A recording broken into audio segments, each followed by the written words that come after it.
يوم جيت الكويت هنا ما حصلت لك بعض المشاكل، مواقف طريفة؟ انا اول يومين وصلت في الكويت زين كنت رايح الجمعيه من بيتنا. جمعية؟ حلو. جمعيه اجيب لي شغله. حلو. ما معي لا ليسن ولا بطاقه مدنيه. ما معك اثبات كل شيء؟ ما معي اثبات. حلو. فرايح الجمعيه ولا قال لي وقفني الشرطي، قال لي دفتر وليسن. انت فهمت عليه؟ انا قاعد فهمت الليسن، قلت له لا ما عندي.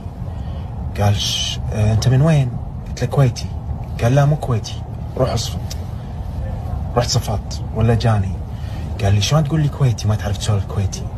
قلت له يا رجال والله كويتي انا. وكنت تتكلم انجليزي؟ لا يتكلم عربي. ايه بس عرفت اللي مكسر ما يعني تقول رجال في شيء. ايه فقال لي اسمعني، قال لي زين شنو اصلك؟ قلت له شمري. قال شنو فخذك؟ قلت له شنو فخذ؟ انا بالي فخذ رجل قصده، ايش قاعد يقول هذا؟ ايش قاعد تقول؟ ولا قال لي شلون تدري شلون؟ راح وقفوا نقطة تفتيش كلها، جوني 5 شرطة واقفين قدامي. حلو.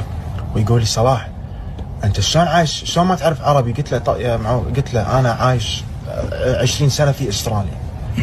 انزين فالكلام العربي ما اعرف اسولف. قال لي زين انا خويي كان عايش في استراليا، سولف لي بالاسترالي. قلت له بالانجليزي you won't understand what I'm saying. ولا قال لي اخ هذا انجليزي.